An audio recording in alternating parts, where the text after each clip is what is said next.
Well, I've had a drawer making frenzy and I've got all 16 drawer boxes made up now.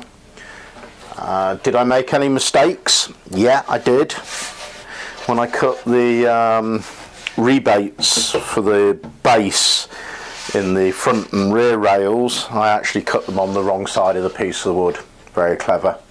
Didn't make an awful lot of difference in the scheme of things, but it could have been fatal. So again, I need to spend more time and effort thinking about things before I do them.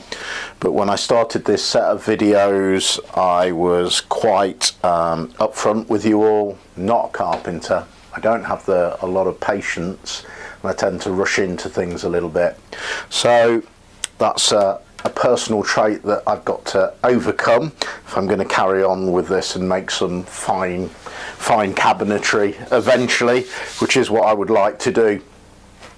I've cleaned up 8 of them ready for varnishing. I've got the other 8 to finish off cleaning up, which I'm going to get on with. Then I'm going to varnish them all and mount them all. The next video clip will be just before I actually put the rails on. The rest of it's just going to be time lapse because I'm sort of want to keep the video as short as possible. The polyurethane glue I use squeezed out all over the place. You have to trim it off with a knife. It won't take paint or anything like that. It'll stain the wood. And then I use a random orbit sander with 120 grit sandpaper, cleaned them all up. Right, I've leapt forward a little bit now. I've had a friend helping me and he's not wanted to be part of the videoing, so I've not shown you any of the varnishing or mounting of the drawers, but a relatively simple process in that all the drawer runners went in quite well. I made a little template to get the heights right for each one. That's done. The drawer boxes I made were 2 or 3 mil a little wide, so I had to plane them down a little bit either side on all but this set, which were the right width, which is obviously where I took my measurement from. Again, a testament to my lack of patience, not being careful enough, measuring twice, cut once, old saying, but there we go, I got round it.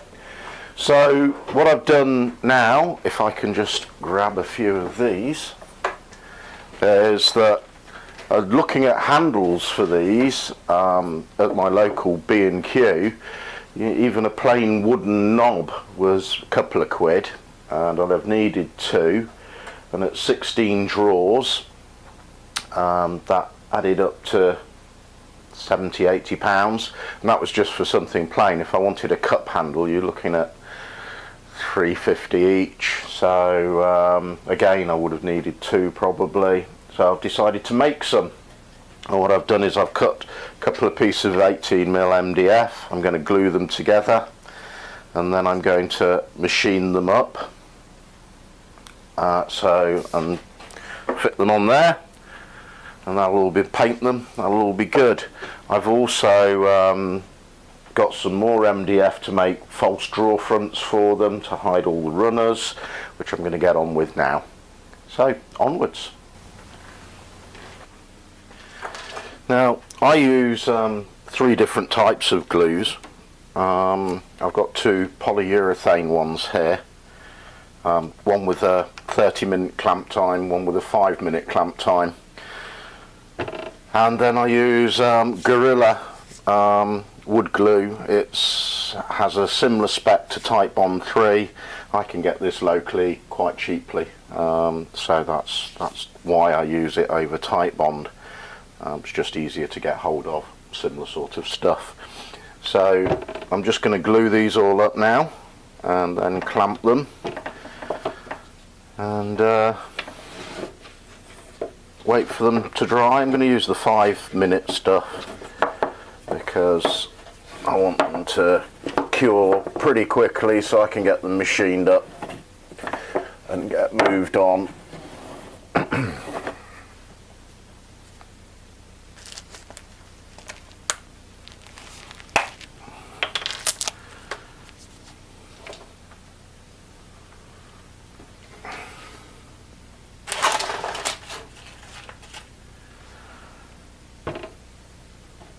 What do they say about putting stuff away when you've done with it, so you know where to find it? Of course, I'm sure as you all know, the problem with PU glue is the cleaning up, because it squeezes out of all the joints. But on its plus side, it fills well, and this MDF is slightly damp, and PU glue is actually helped in the curing process. Sometimes they recommend that you actually wet the timber, I believe. Not sure if that's totally true, but I'm sure you guys will correct me if I'm wrong. You have to watch you don't get this stuff on your fingers. I should be wearing gloves really. They even give you some free with the glue pot. Because it's an absolute bugger to get off once it's on your skin, and you end up with black hands with looks like your skin's all coming off. Not nice stuff, and the wife won't like it, I can assure you. Right, so that's all those done.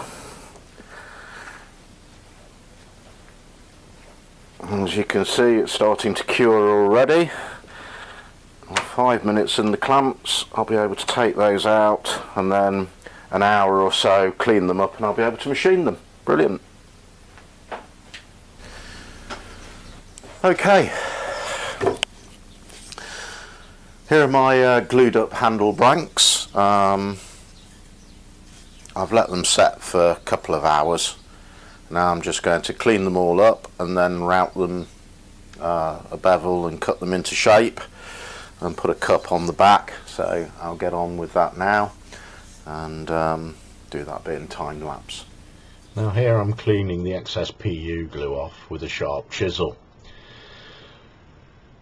Then I take it to the disc sander on the outboard of my lathe, sand them all down, and then I'm machining a bevel edge on them. Then once that's done, I reset the router table up,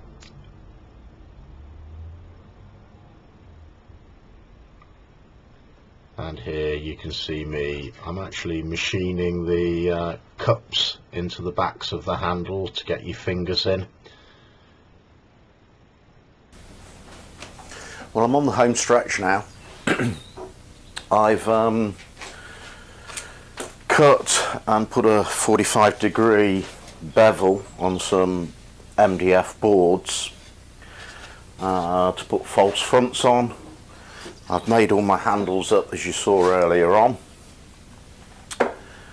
and this is the finished look that I'm going for. Well, this is the finished structural look. I'm going to paint it all white.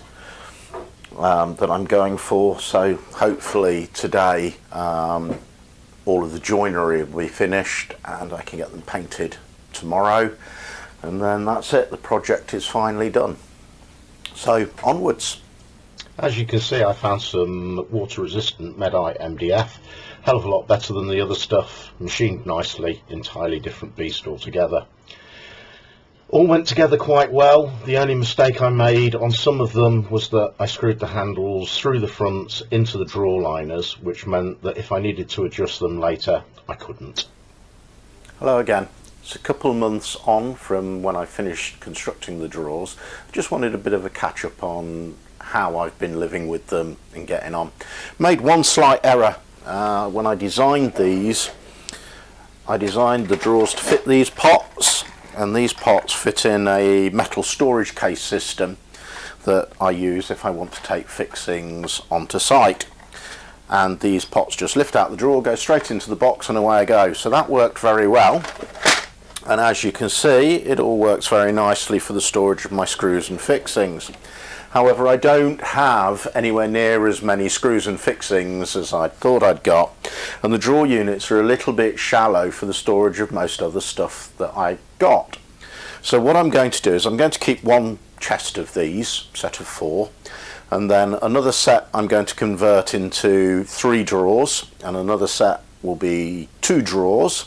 Then I'll live with those for a while, see how I get on, and then the 4th set I will convert to either 3 or 2 drawers according to my needs. It was a great project, learnt loads, enjoyed it. Took a lot longer than I thought it was going to, but that's how it goes. You'll have noticed that I've stopped the flickering on the videos. I'm learning a lot about shooting video as well. And audio is going to be getting better. I've now got a microphone and Bluetooth transmitter system, so that's all working very well.